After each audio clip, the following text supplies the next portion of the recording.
Olá, povo santo lindo e abençoado de Deus, mais uma aula aqui no canal. Nós vamos começar agora Reis. Então, capítulo 1 ao capítulo 3 de Reis, tá bom? Vamos falar da velhice de Davi. Você que não é inscrito no canal, já clica, já se inscreve, já ativa o sininho, porque toda semana sobe aula nova. Edifica alguém, envia esse vídeo para alguém e edifica a minha vida com a presença de vocês, tá bom? Então, vamos começar a aula. Então, Davi, já entrando nos fins de dias da sua vida, né? Ele já estava tão velhinho que eles colocavam roupas e vestes em Davi, ele não parava de sentir frio. E ele já sentia que a hora dele ia chegar. Então, Adonias, vendo isso... Gente, Adonias é filho de uma das mulheres de Davi, irmão de Absalão, né? Ele veio depois de Absalão. Então, ele era um homem muito bonito também, porque a linhagem da mãe de Tamar, Absalão e de Adonias, ela era muito bonita. Então, os filhos nasceram muito bonitos. Tão bonitos que chamavam a atenção, né? Ele era bonito do fio da cabeça até a planta dos pés, ele não tinha imperfeição.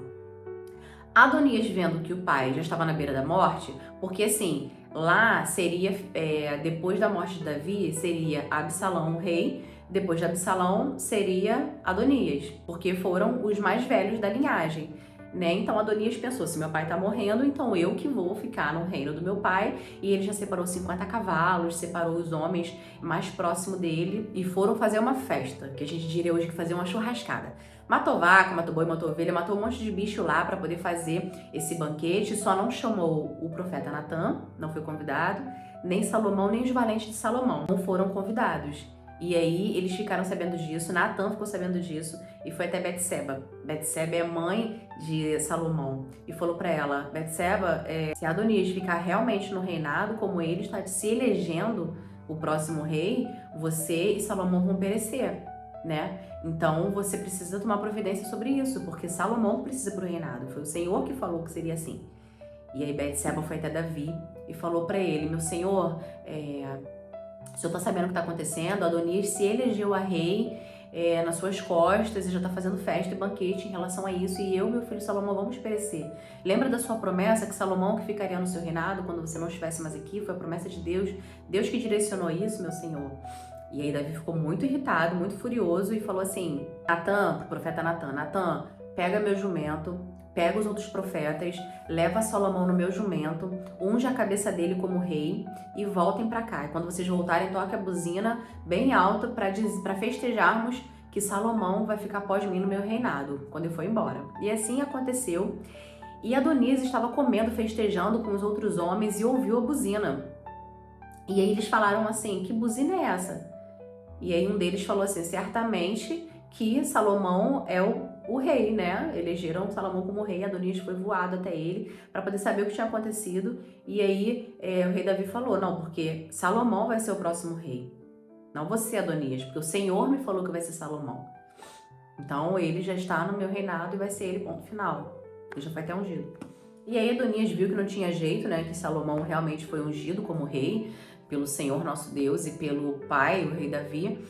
E ele temeu a Salomão, ele chegou até Salomão e falou, meu senhor, eu temo a minha vida por conta do que eu fiz, não me mate, jure não me matar. E aí Salomão falou assim, olha, não tem por que eu te matar, se você tiver um bom coração você não vai morrer, se você tiver um coração mau você vai morrer, isso é fato. E aí assim ele foi embora. E aí Davi começou a dar conselhos para Salomão, olha meu filho, não se afaste dos mandamentos do Senhor, esforça-te, seja um bom homem, tenha um bom coração, tudo que o Senhor falar, obedeça a todos os seus estatutos, mandamentos, os juízes, faça tudo de acordo com a vontade do Senhor, não faça nada que o Senhor não aprove, tudo que você fizer você ora. Ele foi dando os conselhos para o Salomão que ele vivia, né, na presença do Senhor, para que o reinado dele fosse mais abundante ainda do que o rei Davi, conforme o Senhor prometeu, que se os filhos de Davi, de Salomão, andassem nos caminhos dele, ele dobraria, triplicaria, seria muito mais abundante do que o reinado de Davi perpetuamente. E aí Davi falou isso para Salomão, deixou isso muito claro para ele. E aí Davi morre. Após isso, Davi morre com 70 anos, porque ele ficou 40 anos reinando e com 30 anos que ele começou a ser rei, né? Então, Davi morre cedo, Davi não morre muito velho, não. E Davi morreu e Salomão assumiu o reinado de fato. E aí Adonias foi até Betseba, pediu para Betseba, pediu para o rei Salomão, uma das moças que tomavam conta de Davi. Quando Davi começou a ficar velhinho, eles pegaram uma moça nova, virgem, bonita, para que tomasse conta do rei Davi, para que deitasse no seu peito, para que esquentasse ele. né? Porque na época eles tinham essa superstição que a mulher sendo virgem, ela era mais quente. E aí, ela, nos fins de vida de Davi, tomava conta dele, e Adonias pediu para Betseba, pedir para Salomão, para que Adonias se casasse com ela. O nome dela era Abissag, era sunamita. E aí Betseba foi até Salomão e falou com Salomão: olha, filho, o seu irmão Adonias pediu a mão da sunamita, que era a moça que ficava tomando conta do seu pai, em casamento. E aí Salomão falou para a mãe dele: ué, você veio até mim interceder, por que ele não veio até mim pedir? Você veio interceder por Adonias depois de tudo que ele fez, pedindo a menina que tomava conta do meu pai para casar com ela, então vai pedir para você também o meu reinado? E Salomão ficou muito furioso e mandou matar Adonias. Então Adonias morre por conta dessa maluquice que Adonias fez, né? Por que ele não foi diretamente falar com o rei? Não, ficou usando a mãe dele como intercessora por ele. E, na verdade, ele já sentia no coração dele que Adonias ainda queria o reinado. Porque quando Adonias foi falar com Betseba, ele começou o assunto falando assim: minha senhora Betseba, você sabe que esse reinado era meu, né? Ele teve essa cara de pau. Você sabe que esse reinado era meu, mas o Senhor colocou o Salomão, seu filho, no meu lugar. Mas então, por favor, se possível, pelo menos me dá a mão da menina em casamento. E aí Betseba falou isso para Salomão, e Salomão entendeu isso, né? Então ele que é a mulher e também achou que poderia ter o meu reinado no meu lugar. E aí ele ficou furioso e mandou matar Adonias. E aí um tempo depois Salomão faz a maluquice de casar com a filha de Faraó, porque ele queria paz com o Egito. E ele pensando: se eu casar com a filha do Faraó, teremos paz uns com os outros. Por quê? Salomão não era um guerreiro, ele não era de guerra. Salomão, ele teve sabedoria do Senhor, ele era mais passivo, ele queria mais a paz, ele não queria guerra, ele não sabia nem lutar, né? Ele não era como o pai, não era guerreiro como o pai. Davi não, Davi ia pra guerra, lutava, matava e era de batalha. Já Salomão não, Salomão era mais pacífico, então Salomão pensou: bom, se eu casar com a filha de Faraó, teremos paz entre o Egito pelo menos. E em Gibeão, o Senhor apareceu à noite em sonho para Salomão. E falou: Salomão, eu tenho me agradado do que você tem feito e me peça o que você queres que eu te faça. E aí Salomão pediu para ele sabedoria e discernimento.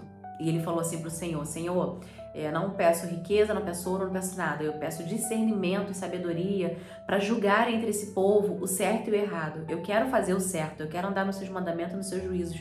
Então me ensina a fazer o certo, me dê sabedoria. E aí Deus falou para ele: me agrado muito da sua petição, porque você poderia ter pedido qualquer coisa, mulheres, dinheiro, riqueza, mas você pediu a sabedoria. E Deus falou para ele: você vai ter tanta sabedoria que nenhum homem antes de você teve e nenhum homem depois de você terá. Toda a sabedoria e entendimento eu vou dar para você julgar o meu povo e manter a paz. E logo após Deus dar toda a sabedoria para Salomão, vieram duas mulheres até ele para serem julgadas. As duas mulheres eram prostitutas e as duas tinham filhos e moravam todo mundo na mesma casa. E um dia um dos filhos acordou morto. E aí elas começaram a brigar para ficar com o outro filho. E aí levaram esse julgamento até Salomão. E as duas chegaram com a criança lá e as duas lutando querendo o filho. E aí Salomão falou o seguinte: parem de brigar, parem de discutir, porque eu vou matar então essa criança. Já que só tem uma criança para duas mães, então eu vou matar e todo mundo fica sem nenhuma, porque eu não vou dar para uma e dar para outra.